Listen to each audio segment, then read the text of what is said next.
बिस्मिल्लाहिर्रहमानिर्रहीम। नाज़रीन, जो सितंबर का महीना शुरू हो चुका है तो इसमें कमांद को कौन सी खाद दी जाए। अक्सर दोस्तों को पता है कि सितंबर में जो कमांद को खाद दी जाती है वो उसको वज़न बढ़ाने के लिए दी जाती है, यानी कि जिससे गन्ना वज़न बढ़ाए।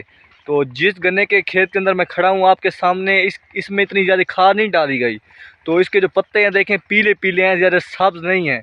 तो जो मैंने कल गन्ने की वीडियो बनाई थी तो वो अल्हम्दुलिल्लाह बिल्कुल ही साफ, यानी कि उसका बिल्कुल ही ब्लैक नंबर था, काला नंबर था, कलर था उसका, बिल्कुल काला कलर था। क्योंकि उसके में खादें डाल डाल डाल कर बहुत ही उसका ना वज़न हो चुका है।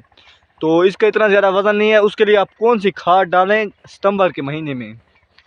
तो नाज़रीन, हमने कल पानी लगाना है तो हमने सितंबर के महीने में नाइट्रेट ग्वारा खाद डालनी है। क्योंकि नाइट्रेट ग्वारा खाद जो है इसका फ़ायदा ये है जिससे गन्ने का कलर जो है काला होगा, यानी कि इसको ताकत मिलेगी, इसकी नीचे जड़ें जो हैं मजबूत होंगी। अगर इस वक्त आप गन्ने को यूरिया डालें तो वो गन्ने को कच्चा करेगी, जिससे अंधारी तूफान की वजह से गन्ना बिल्कुल गिर जाएगा और गन्ना अपने वज़न नहीं झेल पाएगा क्योंकि वो कच्चा हो जाएगा।